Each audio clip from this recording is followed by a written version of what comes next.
News bye scope देख रहे हैं आप। मैं मनीष कुमार वर्मा। तो आपको बता दें, पूरे देश में आज एसटी, एससी और ओबीसी समाज के लोगों ने सुप्रीम कोर्ट के फैसले के खिलाफ भारत बंद का आह्वान किया था और उसका आज मिला जुला असर भी देखने को मिल रहा है। देश के कोने कोने में जो लोग हैं वो प्रदर्शन कर रहे हैं और दुकानें बंद कर दी गई हैं और जो लंबी रूट की बसें हैं उनको बंद कर दिया गया है। ऑटो चलाते हैं उस पर भी असर देखने को मिल रहा है। यात्रियों को काफी परेशानी हो रही है। ऐसे में कई जो यात्री हैं जिन्हें लंबी दूरी की सफर तय करना, उन्हें काफी परेशानी हो रही है। कुछ जैसे टैक्सी वाले हैं वो महंगा किराया ले रहे हैं। तो कुल मिलाकर कहें तो मिला जुला असर देखने को मिल रहा है। देश भर में दुकानें बंद हैं इस वक्त पूरे देश के अंदर।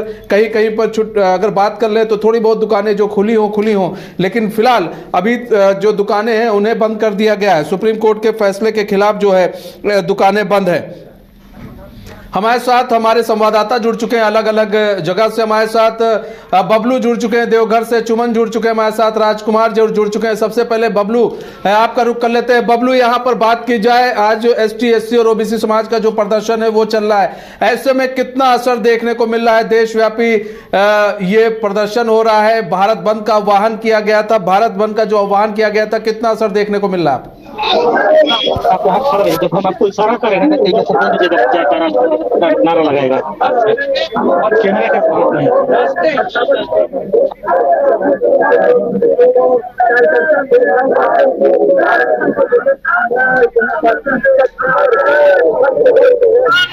का आलम है। ठीक है बबलू, आपकी आवाज नहीं आ रही अभी। हम अब बबलू आपकी आवाज नहीं आ रही है। हम बात कर ले चुमन के पास चलते हैं। चुमन, किस तरह के हालात देखने को मिल रहे हैं? चुमन, भारत बंद का आह्वान किया गया था। चुमन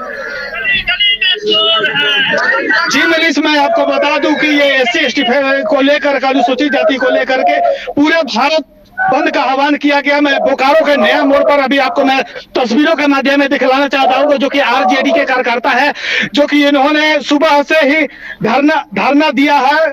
अगर मैं आवागमन की बात करूं तो आवागमन बिल्कुल ठप है। जो भी यात्री, आपको मैं इधर दिखलाना चाहूंगा कि जो भी यात्री हैं ये पैदल अपने स्थल तक जाना पसंद कर रहा है, लेकिन गाड़ी का परिचालन बंद है और यहाँ पर चारों तरफ से नाकाबंदी कर दी गई है। बस सेवाएं की बात करें, जैसे कि बाहर से आने वाले लोगों को, तो बाहर से भी गाड़ियां नहीं आ रही है और बोकारो से भी कहीं भी गाड़ियां नहीं जा रही है। जी मनीष। अच्छा, यहाँ पर बात की जाए, दुकानें बंद है। अच्छा, प्रदर्शनकारी क्या वहां कोई दिख रहा है? जी, प्रदर्शनकारियों का प्रदर्शन यहाँ पर है, चारों तरफ से बंद किया गया है। और ये बात कीजिएगा, इनसे बात कीजिए, क्या मांगे, क्या सुबह से ही धरना पर लगे हुए हैं और ये धरना दे रहे हैं। एससी एसटी संविधान से जो छेड़छाड़ हुआ है उसको लेकर के ये धरना पर आज जो भारत बंद को लेकर उतरे हैं। तो हम आरजेडी के राष्ट्रीय अध्यक्ष यह है प्रदेश महासचिव, इनसे हम बात करें और जानना चाहेंगे कि क्या इनकी मांगे हैं। भारत की आरक्षण विरोधी सरकार ने जिस नीति के तहत दलितों के आरक्षण को, एससी एसटी के आरक्षण को तोड़ने की कोशिश किया जा रहा है, संविधान में तोड़ मरोड़ करने की कोशिश की जा रही है, न केवल दलितों बल्कि पिछड़ों के आरक्षण में भी इसी तरीके से तोड़ मरोड़ किया गया था। इसलिए हम राष्ट्रीय जनता दल के तमाम नेता और कार्यकर्ता आरक्षण को बंटने नहीं देंगे, आरक्षण का टुकड़ा नहीं होने देंगे और दलितों के आरक्षण को, समस्त आरक्षण जो बाबा साहब ने दिया था उसको अक्षुण्ण बनाए रखने के लिए हर संभव प्रयास करेंगे। सड़क से लेकर के संसद तक अपनी लड़ाई को जारी रखेंगे। अपने नेता लालू यादव के नेतृत्व में, तेजस्वी यादव के नेतृत्व में राष्ट्रीय जनता दल न केवल दलितों पिछड़ों का बल्कि पूरे समाज का लड़ाई लड़ता है और इस लड़ाई का, इस परचम को हम आगे बढ़ाएंगे। दलितों के आरक्षण को किसी कीमत में बंटने नहीं देंगे। तो क्या मांग है? जिस तरह से कि संविधान से छेड़छाड़ हुआ और इस तरह से आप लोग ये रोड पर उतरे हैं, तो क्या आगे क्या चाहते हैं आप लोग? हम लोग ये चाहते हैं कि जिस तरीके से दलितों के आरक्षण में विभेद पैदा किया जा रहा है, दलितों का आरक्षण को तोड़ने की कोशिश हो रही है, उसको टुकड़ा में बांटने का किया जा रहा है। इसके पहले आपने देखा होगा कि पिछड़ी जातियों को आरक्षण क्रीमी लेयर में तोड़ करके उसको कमजोर किया गया है। दलित एक बहुत बड़ी आबादी है और उस आबादी को भी आरक्षण के नाम पर टुकड़ा किया जा रहा है ताकि उसकी ताकत को कम किया जा सके। ठीक है चुमन, ओबीसी के ताकत चुमन ठीक है, आप बने रहिए हमारे साथ। हम शशांक, ठीक है चुमन, हम आते हैं आपके पास।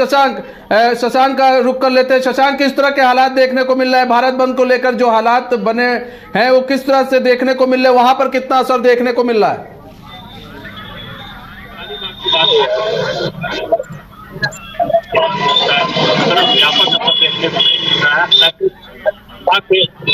समुदाय ने बंद बुलाया था। लोगों ने सतर्कता के तौर पर आज अपनी गाड़ियां कम निकाली है, लेकिन हजारीबाग के सबसे व्यस्त चौराहे अनदर चौक पे है अभी, और यहाँ पर आपको दिखाई दे रहा होगा सब कुछ सामान्य है।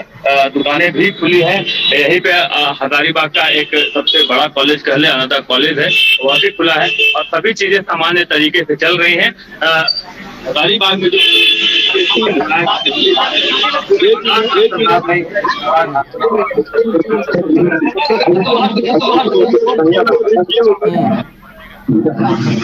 वो निकल रहे हैं, चौराहा पे घूम रहे हैं, लेकिन वहां से उनके गुजरने के बाद सभी चीजें सामान्य हो जा रही है। हजारीबाग में बंदी का इस प्रकार से असर दिखना चाहिए नहीं दिख रहा है।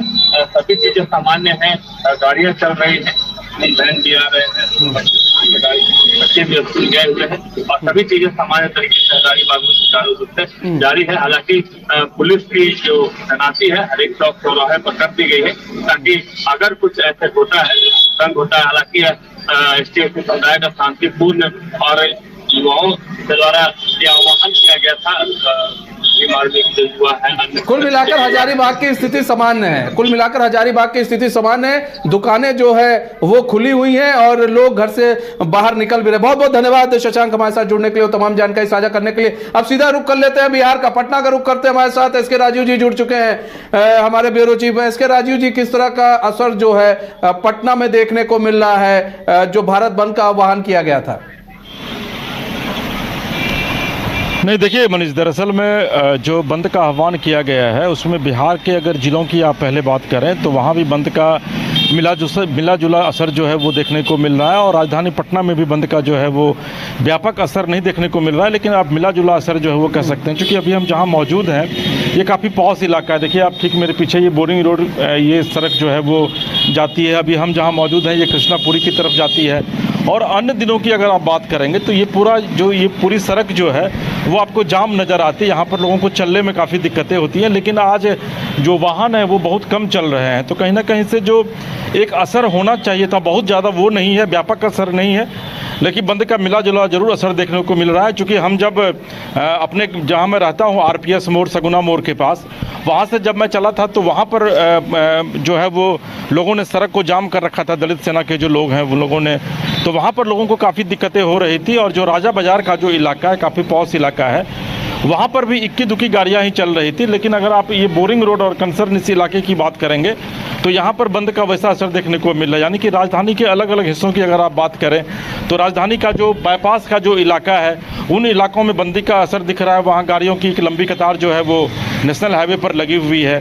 लेकिन प्रॉपर अगर आप राजधानी की बात करेंगे तो जो बेली रोड है, जिसको कि नेहरू पथ का नाम दिया गया है, उसमें जो है वो बंद का हल्का असर देखने को मिल रहा है। गाड़ियाँ अभी भी चल रही हैं, लेकिन जिस तरीके से राजधानी में अन्य दिनों गाड़ियाँ चला करती थी उसके मुताबिक ट्रैफिक जो है वो आज थोड़ी सी सुस्त जरूर है, थोड़ी धीमी जरूर है। तमाम संगठन के लोग, चूँकि RJD ने इस बंद को अपना समर्थन दिया है, कांग्रेस ने बंद को अपना समर्थन दिया है, चिराग पासवान की पार्टी LJP-R ने भी बंद को अपना समर्थन दिया है। हालांकि चिराग पासवान की पार्टी के लोग जो है वो बड़ी संख्या में सड़कों पर नज़र नहीं आए हैं। RJD के लोग जो हैं वो निश्चित तौर पर सड़कों पर नज़र आए, लेकिन वो आम लोगों को ये लोग डिस्टर्ब नहीं कर रहे थे। जो लोग जा रहे थे उनको जाने दिया जा रहा था, लेकिन यह अपील लोगों से ज़रूर की जा रही थी कि भाई आरक्षण के मुद्दे को लेकर के आज पूरा भारत जो है वो बंद किया गया है, तो कम से कम आम लोगों का समर्थन जो है वो ज़रूर मिलना चाहिए। लेकिन जो कयास लगाए जा रहे थे कि बड़ी व्यापकता के साथ जो है आज का बंद जो है वो होगा, पूरा स्ट्राइक रहेगा, ट्रैफिक जो है वो एकदम नहीं चलने दी जाएगी। तो वो सब वैसा बंद जो है वो राजधानी पटना में कम से कम देखने को नहीं मिल रहा है। लेकिन पटना के बाहर की अगर आप बात करेंगे तो निश्चित तौर पर बिहार के कुछ जिलों में बंद का व्यापक असर देखने को मिल रहा है, जहाँ पर कि ट्रेन को भी रोक दिया गया है, सड़कें लगभग सुनसान है, सड़कों पर टायर जला करके जो है वो लोग विरोध कर रहे हैं, प्रदर्शन कर रहे हैं। तो कुल मिलाकर आप ये कह सकते हैं कि बिहार में बंद का असर है, लेकिन बंद का असर वो व्यापकता लिए हुए नहीं है जिस व्यापकता की उम्मीद की जा रही थी। अच्छा, एक चीज और भी हम देखिए, यहाँ पर तो साफ साफ प्रधानमंत्री ने एक चीज कह दी थी कि आरक्षण के साथ कोई छेड़छाड़ नहीं होगी। अब बाबा भीमराव अम्बेडकर ने जो संविधान बनाया है, जो आरक्षण दिया है, उसमें कोई छेड़छाड़ नहीं कर सकता, वो चाहे खुद हो चाहे कोई हो, उसमें कोई छेड़छाड़ नहीं होगी, इस तरह की तो उन्होंने पहले ही बात कह दी थी। फिर भी ये प्रदर्शन करने की जरूरत क्यों आन पड़ी? नहीं, देखिए, मुझे लगता है कि पूरे तरीके से आरक्षण का पॉलिटिकलाइजेशन कर दिया गया है, राजनीतिकरण कर दिया गया है। और आप देखिए कि जो सुप्रीम कोर्ट ने जो क्रीमी लेयर को लेकर के सवाल खड़ा किया था, और ये कोटे के भीतर कोटे की बात जो सुप्रीम कोर्ट की तरफ से कही गई थी, उसको लेकर के प्रधानमंत्री ने तो ये साफ कह दिया। जब 100 सांसद जब सत्ता पक्ष और विपक्ष के प्रधानमंत्री से मिलने के लिए गए हुए थे, तो उन्होंने ये साफ क्लियर कर दिया था कि भाई क्रीमी लेयर को समाप्त करने का कहीं से कोई प्रोविजन नहीं है, और किसी भी कीमत पे केंद्र सरकार जो है वो उसके पक्ष में नहीं है। यानी कि सुप्रीम कोर्ट अगर इस तरीके का कानून पास भी करती है या आदेश देती भी है, तो लोकसभा में ला करके उसको पलटने की पूरी तैयारी है नरेंद्र मोदी सरकार ने कर रखी थी। वहीं दूसरी तरफ आप कल देखिए कि लेटरल सिस्टम को लेकर के जो एक सवाल खड़ा किया जा रहा था, 17 तारीख को उसकी जो वैकेंसी यूपीएससी की तरफ से निकाली गई थी, उसको भी कल विधिवत जो है उसको विड्रॉ कर लिया गया। यूपीएससी को यह आदेश दिया गया है कार्मिक एवं प्रशासनिक विभाग की तरफ से कि भाई आप उस 45 जो आपकी वैकेंसी है यूपीएससी की, उसको आप रद्द कीजिए। उसके बावजूद इस तरीके का बंद बुलाना मुझे लगता नहीं है कि इसका कोई औचित्य है, क्योंकि एक तरफ सरकार जब बैकफुट पर है। आज देखिए कि रोहिणी आचार्य ने लिखा है कि भाई आंदोलन का असर यह है कि आंदोलन शुरू होने से पहले ही सरकार जो है वो बैकफुट पर आ गई है। तो फिर ऐसी स्थिति में अगर आप खुद ही ये चीज ट्वीट कर रही है, आपके नेता उसके बाद भी अगर सड़कों पर उतर रहे हैं आरक्षण के मुद्दे को लेकर के मनीष जी, तो मुझे नहीं लगता है कि फिर इसका कोई खास इम्पैक्ट पड़ेगा। दूसरी बात यह है कि देखिए समाज का जो सबसे निचला तबका है, जिसको हम लोग अनुसूचित जाति अनुसूचित जनजाति कहते हैं, ट्राइबल कहते हैं, देखिए उनके पास अभी भी लिटरेसी नहीं है, उतनी साक्षरता नहीं है, उतनी वो अभी भी उतने एजुकेटेड नहीं है। और यही वजह है कि तथाकथित जो कुछ नेता है जिनको कि आरक्षण को लेकर के अपनी सियासी रोटी सेकनी है, सियासत को हमेशा जिंदा रखना है, वैसे लोग उनके पास जाकर कहते हैं और वो कहते हैं कि भाई देखिए जो सवर्ण लोग जो हैं इस देश में वो आपकी हकमारी कर बैठे हैं। जबकि आप अंदाजा लगाइए कि आज की तारीख में जो संविधान 1953 में जो संविधान में प्रावधान किया गया था डॉक्टर भीमराव अंबेडकर, डॉक्टर सच्चिदानंद सिन्हा, राजेंद्र प्रसाद के द्वारा, उसके मुताबिक 50% आज भी आरक्षण मिल रहा है। बिहार में आरक्षण का दायरा बढ़ाकर 65% किया गया, उसको हाईकोर्ट ने रिजेक्ट कर दिया, सुप्रीम कोर्ट ने भी रिजेक्ट किया और सितंबर में फिर उसकी सुनवाई होनी है। तो एक बड़ा सवाल यह है कि भाई क्रीमी लेयर के मामले को लेकर के अगर अपोजिशन जाता है प्रधानमंत्री के पास और उसमें दलित चेहरा भी होते हैं, तो आप क्रीमी लेयर को समझने की आवश्यकता है मनीष जी। दरअसल में सुप्रीम कोर्ट ने जो टिप्पणी की वह उन्होंने यह कहा कि भाई रामविलास पासवान अगर शेड्यूल कास्ट हैं और वो पिछले 50 साल से राजनीति में हैं, तो वो अब आरक्षण का लाभ क्या उनके बेटे चिराग पासवान को मिलना चाहिए? क्या आरक्षण का लाभ चिराग पासवान के बेटे को मिलना चाहिए? तो वाकई में अगर यही परिवार आरक्षण का लाभ लेता रहेगा तो फिर समाज का जो पासवान जाति में जो सबसे निचले तबके का जो व्यक्ति है उसको तो आरक्षण का लाभ नहीं मिल पाएगा। मुझे ये बताइए कि सुप्रीम कोर्ट ने इसमें गलत टिप्पणी कहाँ की है? वाकई में संविधान में जो संविधान की जो मूलभूत अवधारणा है, जो मूलभूत उसका ढांचा है, जो स्ट्रक्चर है, उसमें यह साफ कहा गया है कि भाई समाज के सबसे जो निचले तबके का जो कमजोर और उपेक्षित व्यक्ति है उसको जब तक आरक्षण का लाभ नहीं मिल जाता है तब तक बाबा भीमराव अंबेडकर के सपने पूरे नहीं होंगे। तो अगर सुप्रीम कोर्ट क्रीमी लेयर को लेकर के सवाल खड़े करता है तो उसमें इन नेताओं को मिर्ची क्यों लगती है? और आश्चर्य की बात यह है कि इस पूरे मामले में प्रधानमंत्री भी इनकी बात को मान रहे हैं और वो भी कह रहे हैं कि नहीं भाई जो सुप्रीम कोर्ट ने जो आदेश किया है उस आदेश को हम नहीं मानेंगे। यानी कि जो तथाकथित जो 10% जो शेड्यूल कास्ट और ओबीसी में जो बड़े नेता हैं, जो बड़े अधिकारी हैं, उनके बेटे कल भी लाभ ले रहे थे, आने वाले दिनों में भी उनकी पीढ़ियां लाभ लेती रहेंगी। तो मुझे लग रहा है कि ये जब तक इसको समाप्त नहीं किया जाएगा तब तक देखिए ये जो सड़क जाम है, ये जो बंदी है, ये सब महज एक आयवास है। जो तथाकथित नेता है उनको ये चीज पता है कि इस देश में अगर 100% भी आरक्षण लागू कर दिया जाए तो उनके पास कोई मुद्दे फिर बचेंगे नहीं। और आरक्षण एक ऐसा मुद्दा है जो 1990 में आप देख लीजिए बीपी मंडल उसको लेकर के स्टार बन गए, लालू प्रसाद यादव बिहार की सत्ता में 15 साल तक उसी की फसल काट कर खाते रहे। और एक बार फिर से चूंकि विपक्ष को यह लग रहा है कि मोदी को चुनौती देने के लिए उनके पास कोई हथियार नहीं है और इस बार मोदी गवर्नमेंट कंफर्ट मेजोरिटी में है नहीं।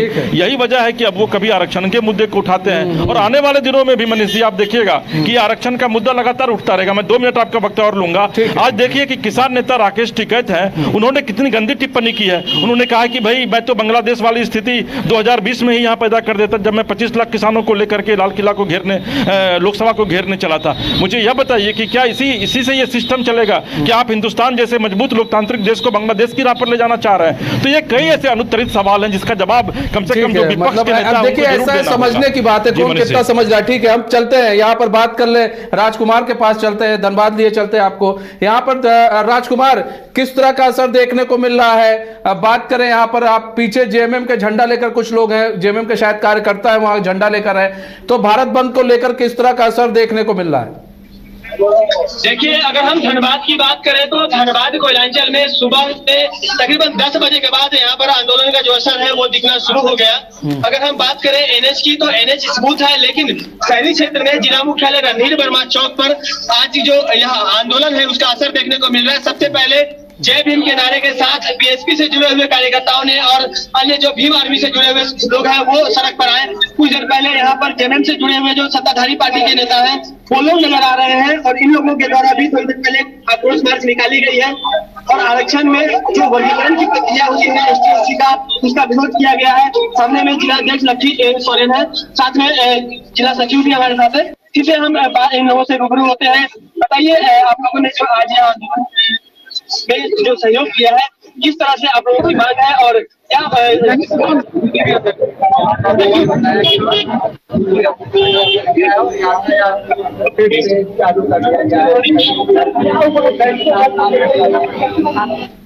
हमारे ने इसे समर्थन दिया है और निश्चित रूप से भारतवर्ष के अनेक पार्टी ने समर्थन दिया, जिससे आज धनबाद में देख रहे हैं कि पूरा संपूर्ण धनबाद बंद है।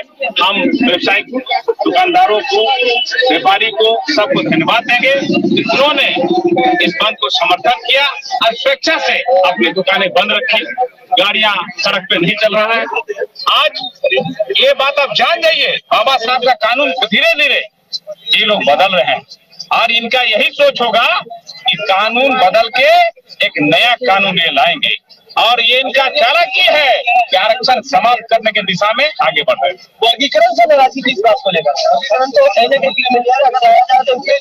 जिस क्लास के लोग हैं उसको भारी नुकसान होगा, लेकिन गरीब आदिवासी है जो है उनको फायदा होगा।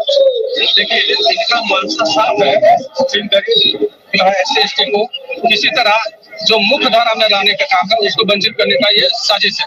लेकिन भीमराव अम्बेडकर के बनाए हुए कानून में जो सबका सम्मान देने के है, SC/ST गरीब के जो है और भी वर्ग जितने भी जातियां हैं उसको हक अधिकार मिले, इसी के लिए हमारे भीमराव अम्बेडकर ने कानून बनाया है। लेकिन उस पर भी छेड़छाड़ किया जा रहा है, लेकिन ये छेड़छाड़ जब जो ये तो इससे आपको क्यों बारे में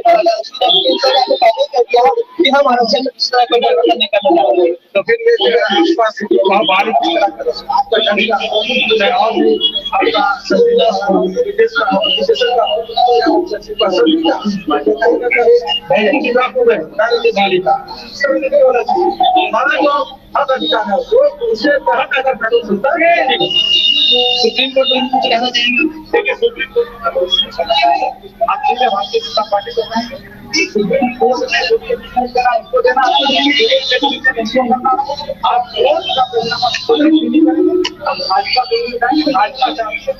कोर्ट कहना चाहेंगे भाजपा ही सब कुछ करवा रही है, भाजपा ही संविधान को बदलना चाहती है और एक ही मनसा है।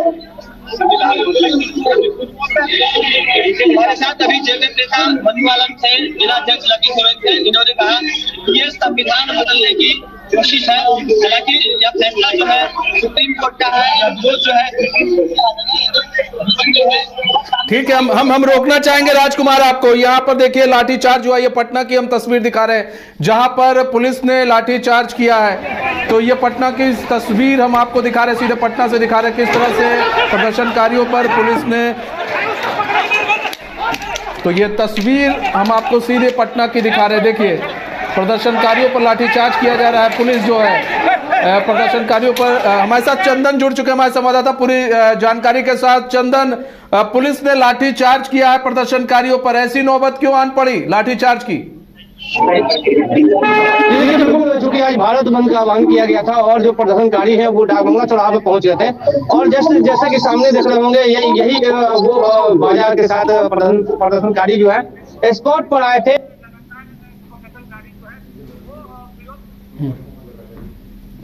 लगता है चंदन से हमारा संपर्क टूट गया, हम दोबारा संपर्क साधेंगे। तो ये देखिए यहाँ पर जो प्रदर्शनकारी हैं उन पर लाठीचार्ज किया गया और ये सीधे तस्वीर हम आपको दिखा रहे हैं किस तरह से प्रदर्शनकारियों को खदेड़ा जा रहा है। पुलिस उनके पीछे पीछे है और ये देखिए किस तरह से प्रदर्शनकारी पर लाठी बरसाते पुलिस जो कर्मी हैं और यहाँ पर हाथों में झंडा लेकर प्रदर्शनकारी जो है प्रदर्शन कर रहे थे और इसी दौरान जो है पुलिस ने लाठीचार्ज किया। चंदन एक बार फिर से हमारे साथ जुड़ चुके हैं पूरी जानकारी के साथ। चंदन, आपको हमारी आवाज आ रही है? जी चंदन, मामला क्या था चंदन?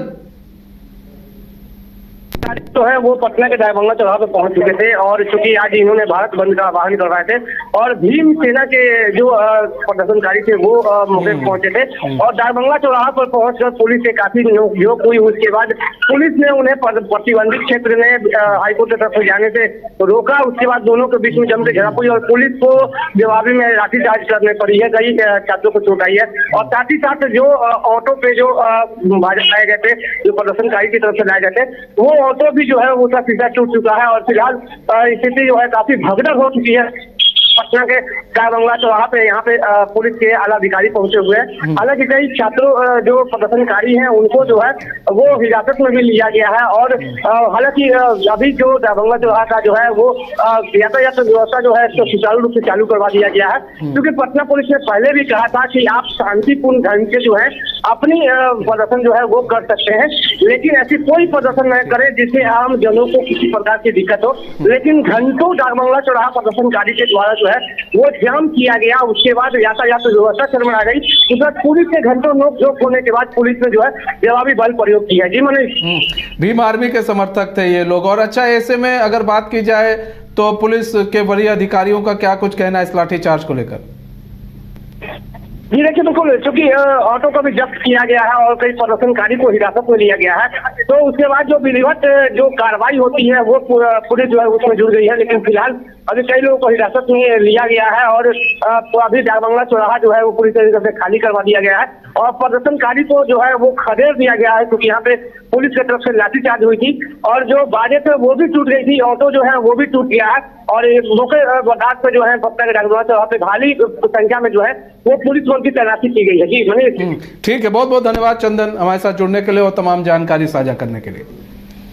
तो पूरे देश में आज बंद का आह्वान किया गया था। एसटी, एससी और ओबीसी समाज के लोगों ने बंद का आह्वान किया था, जिसका मिला जुला असर जो है देश के अंदर देखने को मिला। वहीं पटना में लाठीचार्ज भी हुआ। भीम आर्मी के जो समर्थक थे उनके ऊपर लाठीचार्ज किया गया है पुलिस के द्वारा। ये तस्वीर भी हम आपको दिखा रहे हैं। तो फिलहाल कुल मिलाकर मिला जुला असर देखने को मिला। जिस तरह से भारत बंद का आह्वान किया गया था और कहा गया था कि दुकानें बंद कर दी जाए, तो कहीं कहीं पर दुकानें बंद देखी गई, कहीं कहीं पर दुकानें खुली रहीं, कहीं कहीं पर स्थिति एकदम सामान्य देखी गई। तो हम आपको लगातार जो है हर जिले से जो है कोशिश कर रहे हैं, अपने जो हमारे रिपोर्टर हैं, हमारे जो संवाददाता हैं, वो आपको हर जिले की तस्वीर से रूबरू करा रहे थे।